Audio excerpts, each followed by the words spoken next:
Here we are, Impact and Influence Radio. My name is John Robert Quinn, hanging out here with Romear Campbell from Romo Strength. And today's broadcast is brought to you by Opera. Search Smart. How you doing, my friend? I'm good. How are you? I'm good. Have you ever done radio before? Never. You've never done radio? Never. Holy smokes. You are like green pea all across the board, aren't you? This is going to be fun molding you, brother. Oh, yes. This is going to be a lot of fun. All right, let me just make sure that everything looks good on the board. Everything looks good. All right, let's get started. So, wow, we've got a lot to learn about each other. Obviously, we just had a lot of fun just sitting, chit-chatting, talking business, giving you a lot of industry secrets and how to navigate everything. Oh, yeah. No, it was great. A lot of gold, a lot of nuggets, a lot of bars, a lot of things to work. And you can always call me, dude. You can always call me and just be like, hey, so you were talking the other day, you were talking about this. Really trying to figure out what angle to take here. You can always just ring me, dude. I'm not that busy. I appreciate it. I'm not that busy. All right. So, first of all, I want to thank you so much for coming and joining us on the show. Also, I want to thank you for being our winner in Impact and Influence magazine. Did you take one of these home? Did you steal one? I did steal one. Which month did you take? I believe it was. Was it the Commonwealth Car It Week? was that one there. Yes, all right, yes, so yes. let me get you a July. Give me a minute. All right. So here's the July. Awesome. We're not even in July anymore, are we? We're in August. We're in August. All right. So we still have a couple Julys left. So here's what's funny about the magazine. This is what's hilarious. So the meeting that I was having with Lynn right before you showed up, we're talking about Christmas. And so, right now, September issue is out. We're literally in the middle of building the October issue. I'm already gearing the guests for the November issue, and Lynn and I are building the strategy for the December issue. Time keeps ticking. And you lose track of where we're at in the month. You lose track of the calendar because I'm already 3 months ahead. It's kind of funny. So, I'm asking you what month we're in. It's not that I'm stupid. I just have no idea. I'm like, where are we at in the year? You're months ahead. You're planning. It's ridiculous. Actually, it's funny. But I wanted to thank you so much for coming out to the event the other day. And that was your first one of those. That was my first one. You weren't at the first one. No, I was not. And honestly, I have to thank my wife.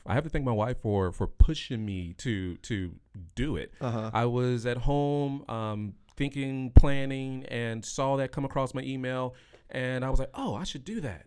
And my wife was like, oh, sure, why not? Why don't you do it? And then I was initially trying to talk my way out of it. I was like, oh, no, maybe I shouldn't. And then she just kind of gave me that nudge, and yeah, the rest is history. So I am so thankful. I met a lot of amazing, awesome people, a lot of people who are doing some great things out there. What I have found that's really interesting about this thing is that, when we launched the magazine in January, I present it to Lynn. She looks at it and she goes, "Well, you're onto something here." And it's like, how big of a role do you want to play? I don't know. Let's see what you do with it. And it was within, I think, a month and a half. She was like, "Okay, we're in, and this is what we're going to offer. This is what we're going to do." And she's, of course, just become more and more involved because it's created such a beautiful voice for the Better Business Bureau. The issue with the Better Business Bureau is not an issue with the Better Business Bureau. It's an issue with society. Yes. Is that the Better Business Bureau used to be the staple of small business. And now you've got Yelp and Google and all these other players. And the new business owners, the young business owners, the young entrepreneurs don't quite know the granddaddy of all of them, which is the Better Business Bureau. The institution's 150 years old.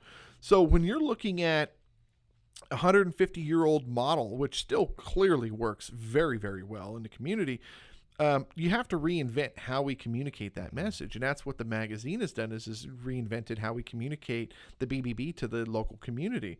Because a lot of people, I've signed up 10 different small businesses in the last couple of months. I've signed up myself into the BBB. I'm not even I'm accredited, but I don't work for the BBB. This is my magazine. I rent an office from the BBB, right?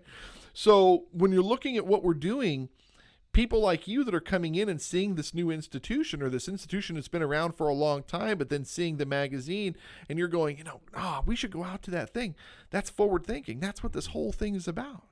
Absolutely. It's awesome, dude. It's super cool. I'm so glad that you came out. Yeah. And then we draw your card and then you win the free ad. That was wild to me. It just let me know I was at the right place at the right time. Well, the energy was also really good. You had a presence that you don't find in a room very often. Huh. Very, very natural, very warm. You know, when I walk into a room and I go, "Hey, how are you?" It's aggressive. You do exactly the same thing, and it's not aggressive. That's charisma, right? That's going to take you very far. I appreciate it. I think that's the bedside manner from the nursing though. Yes. Is that what that is? I interact with a lot of patients. I talk to a lot of people, and a lot of times when I interact with those people, I don't always see them at their best. I mean, let's just be honest. I don't. So I think a lot of that is just being able to read the situation and talk with people, meet them where they are, and just to let them know, hey, it's going to be okay. We got this. So tell me, what is it that you do? So you're a cardiovascular nurse. Do I get that right? That is correct. Okay. I've been in cardiology for a very long time. I actually started out in the cath lab, and the cath lab is basically, I try to break this down. If someone's having a heart attack, especially now with today's technology, if you have a blockage in one of your coronary arteries in your heart, you go to the cath lab, they place a stent, they open it up. If it's not that bad, you don't have multiple blockages, next few days, you're out living life. So that's what the cath lab is. I've also, pretty much everything cardiology I've worked in. I've done EP, which is a shortened word for electrophysiology. So AFib is one of those big, big things that you're probably, if you're watching TV, you'll see commercials about AFib. We can get people out of AFib. So in other words, they do ablations or they do different cardio versions, those things like that. And I've also worked with stroke patients as well. Interesting. Interventional radiology. So I love it. I love the technology. I love the procedure side of it. I like geeking out on that stuff. How long have you been doing this now? I graduated in 2007. So I'm approaching close to 20 years, which... How old are you? You really going to ask me how old I am right now? Can I guess? Sure, yes. Because if you went to school, that was, I'm assuming, medical school in 2007. Well, nursing school. Yes. Yes. So equivalent to medical school for a nurse. Yes. I'm going to say 39. Wow. Bless you. You're amazing. I'll take those few years off. No, I'm actually 41. So I'm still older than you. That's good. Yeah, I'm 41. Yeah, I'll be 42. I had to do the math. Gosh, I'm 41. I'll be 42 next year. I'm a January baby. So okay, good for you, dude. No, that's super cool. That's so you've been at this almost 20 years now. Okay, so where does Romo strength come into this equation? Ooh, man, that is a loaded question. And Romo stands for resiliently overcoming my obstacles. Okay, got it. I love it. It's an acronym. Yes. I love it. Okay. So, and I'm going to try not to be long-winded because I can talk a lot. That's okay. That's what this whole thing is about. So, Romo strength came from, with my nursing career, I've done travel nursing as well. So, I've been to Maryland, Texas, Maui, obviously California. I'm originally from Nashville, Tennessee. So, I've come a long way. So, and you didn't get in the music game. I dabble on the side. Did you? I'm a little bit. I sing a little bit. I play a little bit of piano, but that's more of a hobby thing. I got many hobbies, but I've been to many different hospitals. I've been worked for many different organizations, and as a travel nurse, one of the things I realize is that there is the same revolving door issue. And I don't mean to bash on healthcare because I love healthcare, but at the same time, we have some work to do on some different philosophies and different sides of healthcare. So why do I say that? With technology, we do an amazing job with fixing people up. Like even now, where I work now, I do structural heart. I work at UC Davis. I'm one of the structural heart coordinators, and what that means is, let's say you have a 80-year-old grandma, mom, and they all of a sudden they're doing great, and then the next few weeks they can hardly walk up a flight of stairs, they can hardly walk up the hill. Well, they go to the doctor and they find out, hey, you have aortic stenosis, which is a fancy way of saying your aortic valve, the main gateway of blood getting to the rest of your body, is now tight. With today's technology, now we can place a new valve without having to crack the chest open. You're in a hospital for 2 days, and then you're out and about living your life. That is incredible. That is incredible to me. You know, my brother-in-law, my brother-in-law's something else. That guy's nuts. My brother-in-law, he's a real estate investor here in town. Very, very wealthy, very well known.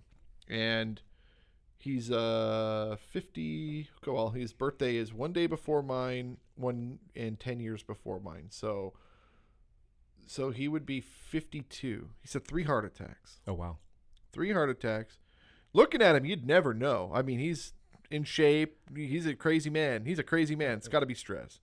You hit it on Got to the be head. stress. You But hit it on the head. 3 heart attacks. But he's getting stents in the whole bit. And you should see him sitting there in the hospital bed laughing and joking and flirting with the nurses and the whole thing. You know, just being as any of us would want to be in that moment. And then I remember, he, I don't want to put his name on the air, but, he just got rushed to the hospital, was having chest pains, and then we get a text 2 hours later. He was having a heart attack. It's okay. They're going to place a stent. And then the next morning, it's him smiling and doing a jump kick thingy as he's coming out of the hospital. I'm like, this guy is like made of Teflon. Yes, he's incredibly resilient to be where he is, but a lot of that also is the advancement of healthcare, technology, and stress causes it. But I don't want to diagnose because we don't know. I don't know his life. Correct. Yeah. But yes, but the technologies that are available to us, that's incredible to me that we can that we're there.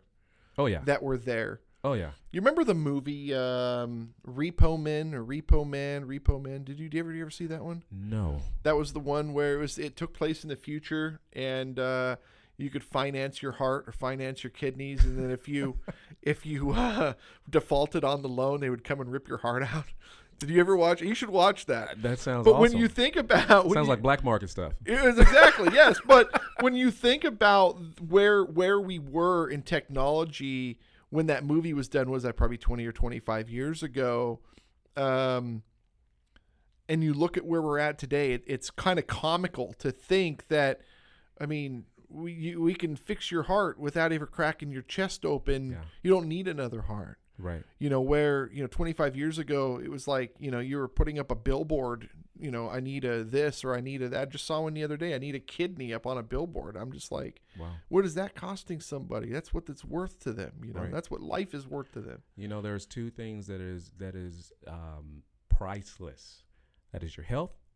The other thing is your time. Yeah. You got quiet. It resonates, doesn't it? Oh yeah. But incredible, man. With seeing the advancement of technology, and like I said, healthcare, we do an amazing job. But where we need the work is, in other words, we just fixed your heart, and we say, hey, you got to quit being so stressed out. Hey, you got to quit smoking. Hey, you got to quit eating fast food. Now you have all this information. Go do it.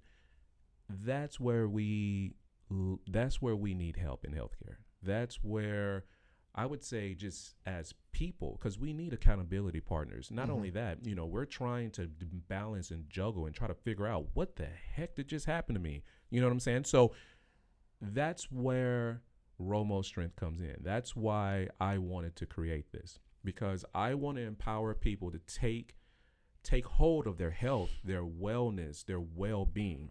And I don't believe we're just one dimensional. I don't believe it's just, diet and exercise. Yeah. Where is your mental? Oh, 100%. Oh my God.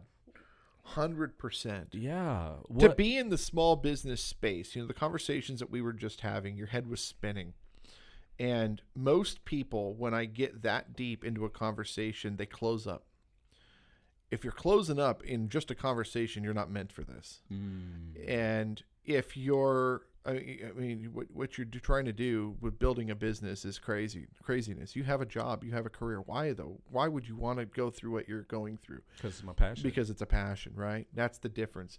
Is you talk to these people and they close up. And think about if they didn't have the coach, if they didn't have the guidance, if they didn't have the know-how or access to the information, how stressful that could become. Absolutely. And then they're carrying that stress home to their kids. What do people do when they're stressed out? They indulge. They make the problem worse. Absolutely. And then self-medicate. Yes, absolutely. Whether it's drugs or alcohol or food. or TV or whatever. Hey, I'm an emotional eater. I have a whole story about that of what. What's actually funny is I'm not. I'm a sleeper. I like to sleep. Well, that's healthier than me emotionally eating. Man, I could sleep, dude. I could sleep 20 hours in a day, and I'm like, I'm good. My Saturdays are literally that. But no, when you're looking at what people are dealing with and don't have access to that, it's a terrible thing, and that's where you can come in and help guide them. Absolutely. Like I said before, we are not one-dimensional. I truly believe it's mind, body, and spirit. And, as I was talking earlier, if your body is out of whack, if you're battling some sort of health crisis, it's going to zap your spirit. It's going to mess with your mental. Or if you're stressed out the why, if you're just stressed, or even if from an emotional standpoint, you're dealing with a lot, it will affect your body. I'm starting to worry. I'm at the age now where I'm starting to worry about my health. I've never been this heavy. I'm not heavy, but I am heavy. I've never been this heavy. No, you look pretty good, actually. I honestly, to your standards, you're heavy. I agree. But what do you compared think? to the U.S., what do you think I weigh? If you really gonna let me give Yes, absolutely. on the radio? Yeah, why not? What do you think I weigh? I would say you're probably around 200. You maybe one. I don't think you're over 210. I'm 235. Really? You carry it well. I carry it well. It's muscle. Yeah. Right. But it's I'm 235. When I graduated high school, I was about 165, 170. Oh, wow. When I got married, I was about 210. So marriage has been good. We eat well. But as I get older, I have to start thinking about diabetes. You see my face is all screwy right now because I'm doing a chemotherapy, skin cancer treatment right now. So, I am thinking about health, right? I'm thinking about these things. So, that's part of the reason of bringing the guitar back out, going back out on the road, touring and doing the stuff, because it's a stamina and an agility thing. And it feeds your soul. It feeds my soul. It allows me to be creative. But I'm not going to go do a 5Ks. I'm not going to go do an Ironman. It's not my style. I'm not going to go to the gym. I've tried I've done the trainers. I've done the fasting. I've done the apps where you count the cal. I've done all that. I'm a rock star. I'm going to go and figure out, I'm going to go back to where I was in that space in my mind. Now, maybe it is just age, and it's okay. Your body changes as you get older. Your metabolism slows down. That's fine. But you coming in and saying, you need to focus on this, need to focus on this, need to focus on this. That's my way of doing exactly the same thing for me, saying, you know what, I know where I was at in my life in that moment. Now, instead of me having to do that for a living because I was starving to death because I was trying to make it as a musician, now I can do it for fun. Right. But I've got to get my body back to where I can actually do those things, or I'm never going to be able to. I'm not going to live. Right. You're not using your muscles die. You're not using your body dies. We're You're not making using moves. your mind dies. That's where you come in. Right. And you gave a perfect analogy, because you're not into running a 5K. You're not into going to the gym. You're not into throwing weights around. Your ideal is you moving. Your body's made to move. Entertaining and being creative.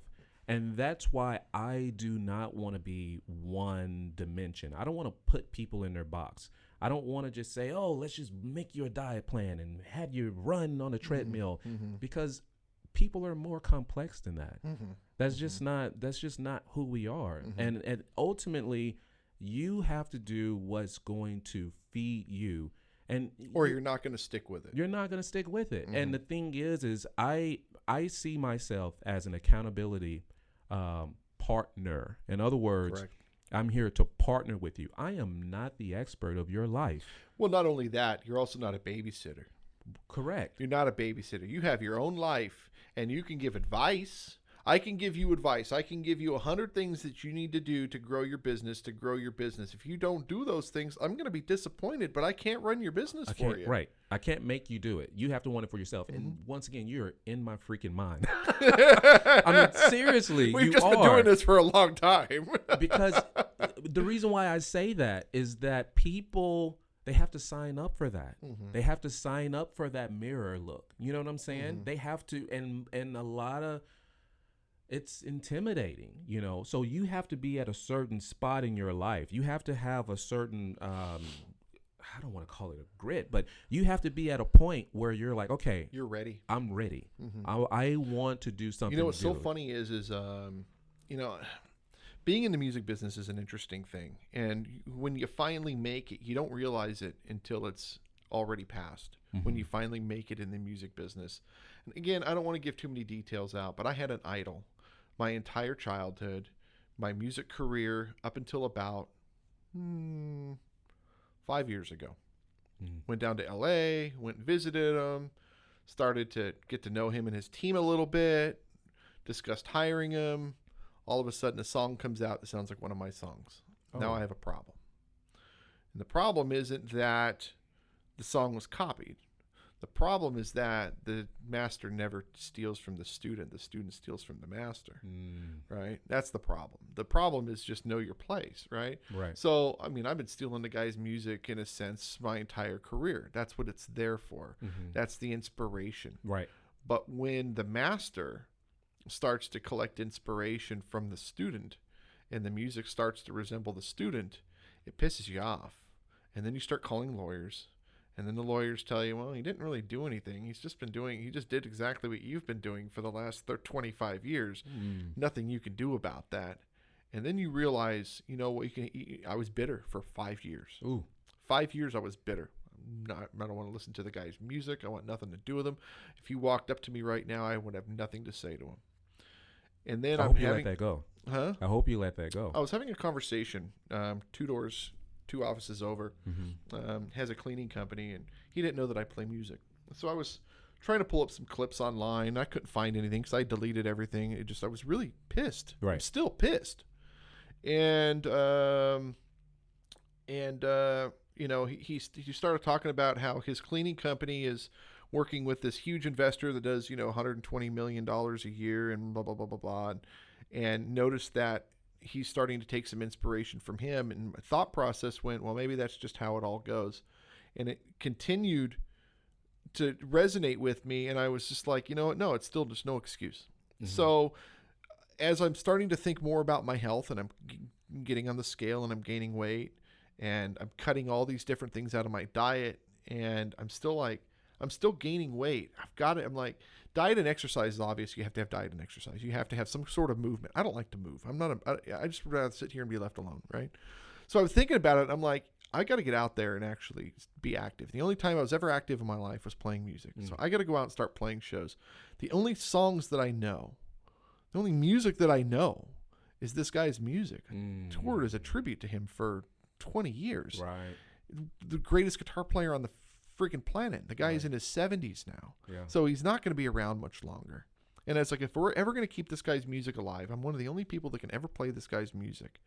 So probably should bury the hatchet and go out and do this. So the thought process, okay, I'm going to go out and I'm going to build a new show. I'm going to go on tour. I'm going to do a new show. I'm going to get exercise. I'm going to incorporate that into my life. It's a long-term project, not because I need to play, but because I need to play for me. I need to be active consistently. I need to be rehearsing consistently. I need to be on stage consistently, not because I want the attention. I really don't want the attention. But I need to be active, and it's the only way I know how. And I'm not going to go to the gym. That's not my style. Right. When I go home, I'm going to sleep. I'm tired. My brain's tired because all I do is think all day, right? So I'm like, okay, again, that's where you come in and you throw this at me like, you know. But you've already went through the process yourself. That's pretty powerful what you just said. I don't know if you know it or not. Okay, I don't. So what you said is, hey, in so many ways, because I asked you, like, hey, I hope you're not letting that bitterness take root, because, you know, bitterness and unforgiveness. I still don't want to look at the guy's face when I see the album cover. That's okay. But when I listen to the music, it brings me back to a place in my childhood. Okay. And it's a beautiful harmony. Right. So you're starting to release that bitterness and that unforgiveness, because it's like poison, you know. You're killing yourself from the inside out. But so you already did all the work, because you're putting it into action. So yes, what you just explained is what I will help people to pull out, but you've already done the work yourself. See how good this guy is, everybody. You know, they say the best salesman is the salesman that never sells. No, you've already done the work yourself. That's amazing. That's amazing. Funny. That's funny.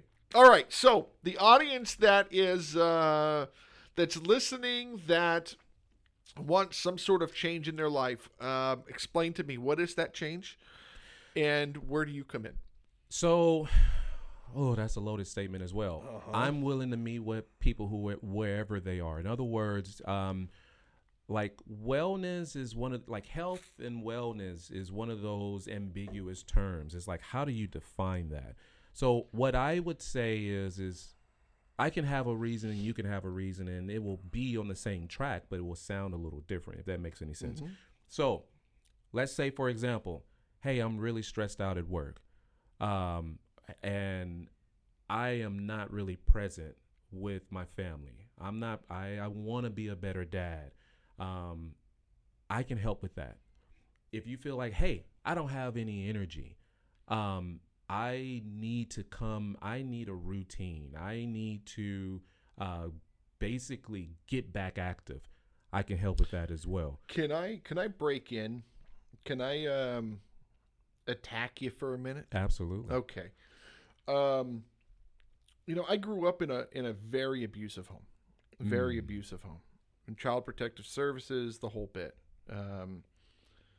I grew up around a lot of sexual assault, which is why I've worked with a lot of human trafficking and child exploitation organizations over the years. My brother went to prison for doing heinous things to my sister.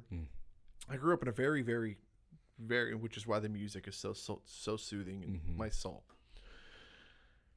You had mentioned wanting to be a better father. And as much as I've tried to encourage my father to be more in my life, he still chooses not to be. He just doesn't. He didn't show up to the wedding, but he showed up, but then left. You know, it's he just, the point is that how would you help somebody become a better father? They would have to want to be a better father, I'm assuming. Yes. And the thing is I believe that we all have the answers. It's just a matter of pulling it out and being honest with yourself. Okay. As I mentioned before, I am no expert. I will be the first to tell you I am no guru. I say it in my book. Because if someone try to paint themselves as I have all the answers, they're lying to themselves. No, they're arrogant. They're arrogant, and if they say they have the answers, there's such a level of arrogance that it's actually detrimental to you working with them. Absolutely. Because all they're going to do is be selling you their whatever their spice is, whatever their whatever. Yeah. So my philosophy is that you are the master. You have the answers. I am just trying to help, because with one of the certifications, with one of the classes I went to, with my certification, my job is to pull the gold out of you, to pull the value out of you. In other words, help you identify and recognize what are some of these different areas. So in other words, you are the author.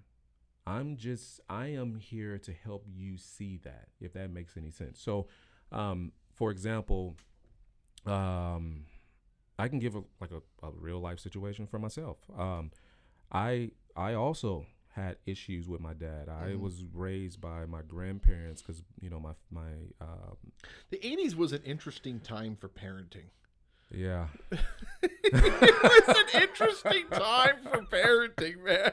Like, all the 80s parents just sucked. What was the story with that? I couldn't tell you. I couldn't tell you.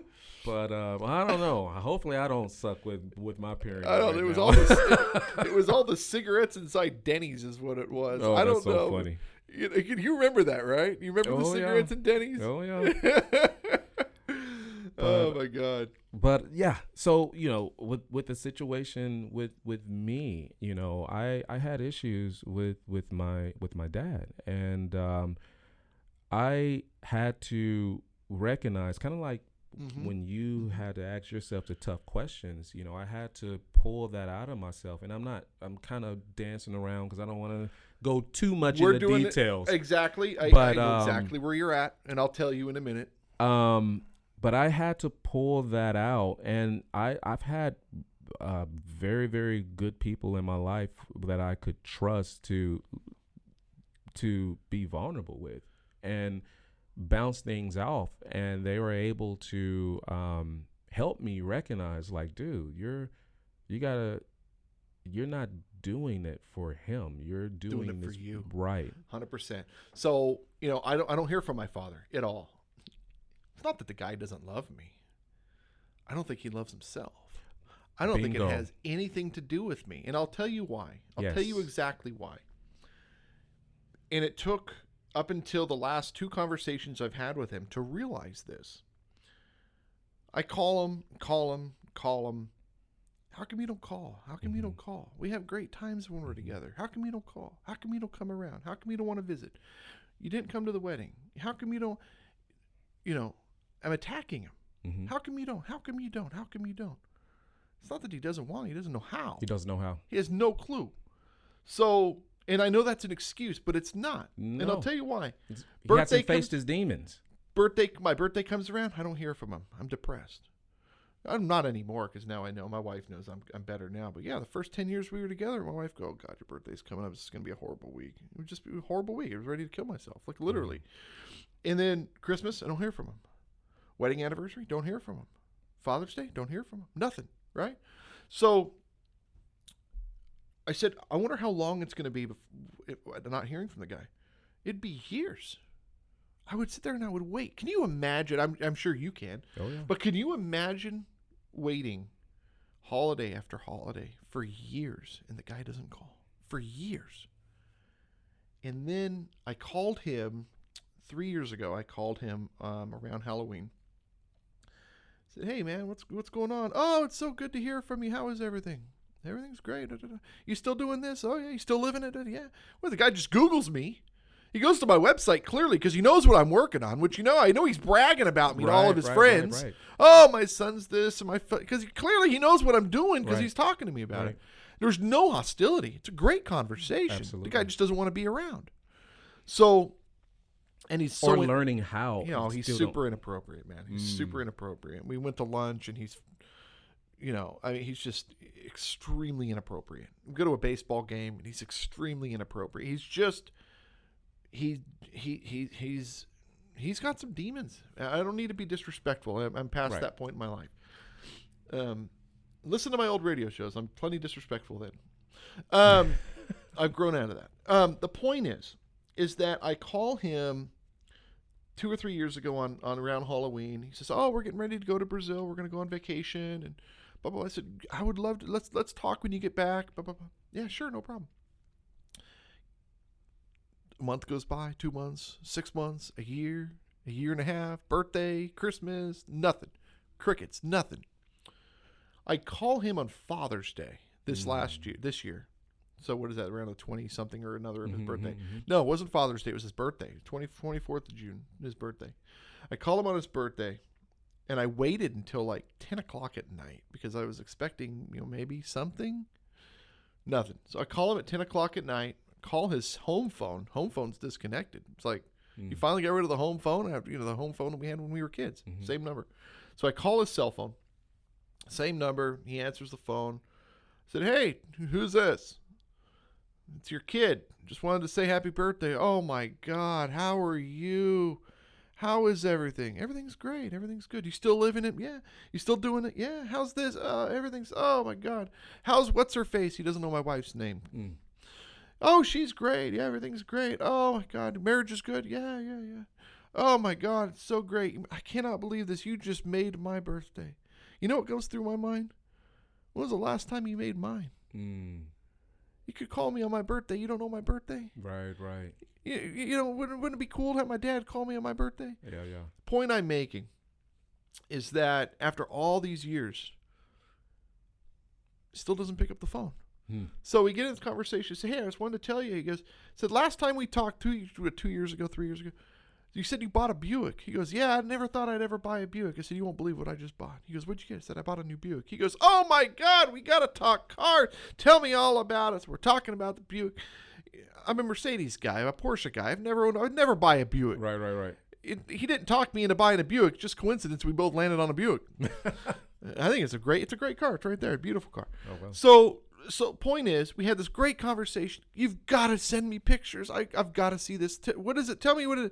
We talked for a half an hour. Great conversation. My wife is going, this is great. You guys are bonding. This is incredible. I got tears in my eyes. They're having a wonderful conversation. I said, I'll take pictures of it. I'll send you pictures. I sent them pictures. It's been 3 months. I haven't heard anything. Oh, wow. I never heard anything. I sent them pictures. Yeah. So it's not that the guy is not trying. Right. I don't think he has any clue. I don't think he has any clue. So, but in my soul, we're coming back to, I'm doing it for me. Right. I ain't doing it for him. Right. I know that at the end of the day, I just watched one of my good clients. His father just passed. He went to New York. He spent a whole month in New York. His business was going to crap over here because he spent in New York with his dad on his dad's deathbed. And I'm sitting there thinking to myself, I mean, that was like the pivotal moment for me. Do I want to be the jerk son that never gave his dad a chance? My dad can be a jerk to his kid all day long. He's got to live with that. Right. He's going to sit on his deathbed and go, man, I could have been a better father. Right. But I'm not going to sit on my deathbed and go, man, I could have been a better son. Right. And that's what you literally just said. I'm going to do what I'm going to do to be. Right. It's for me.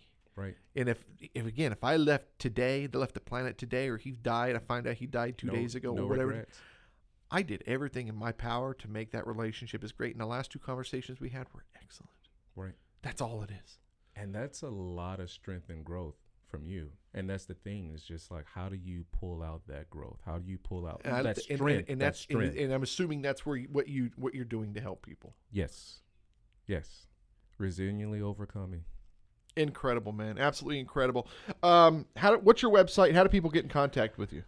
Well, I am on Instagram. Okay. I'm on Facebook. Okay. And I'm also on TikTok. Okay. That's okay. And I do different videos, but you can just put in Romo Strength, and you can see a lot of my info.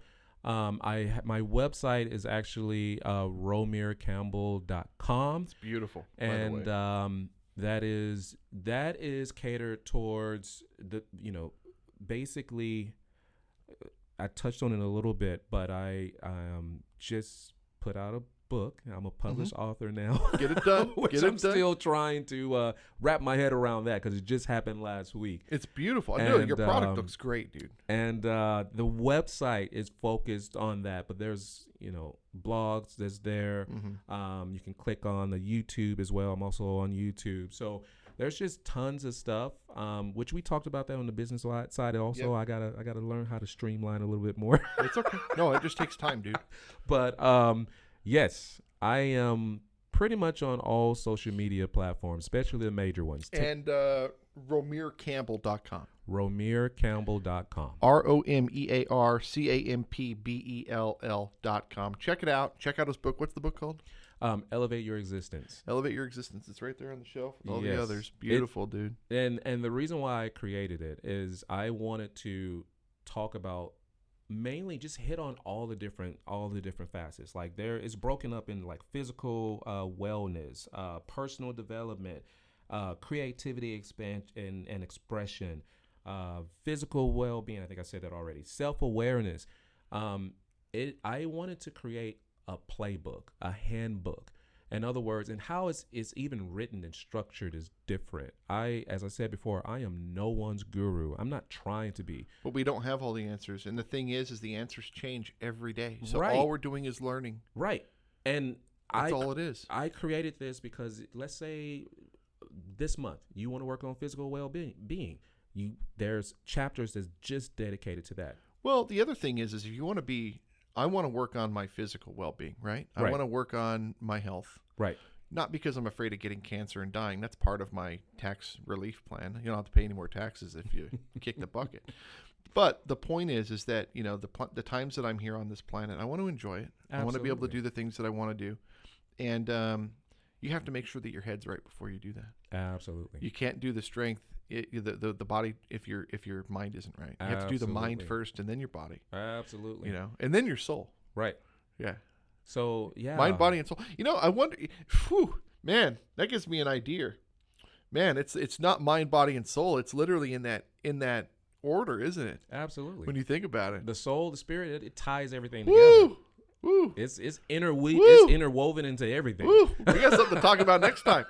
All right. Hey, thank you guys so much for listening. Romear Campbell, thank you again, brother. Yeah, Absolute pleasure. It's an honor. Oh, dude, it's so much fun. And pick up a copy of Impact and Influence magazine at Amazon or Barnes & Noble, or just about anywhere books are sold. Actually, they're pretty much everywhere now. And thank you guys so much for listening. We'll see you next time. Bye-bye.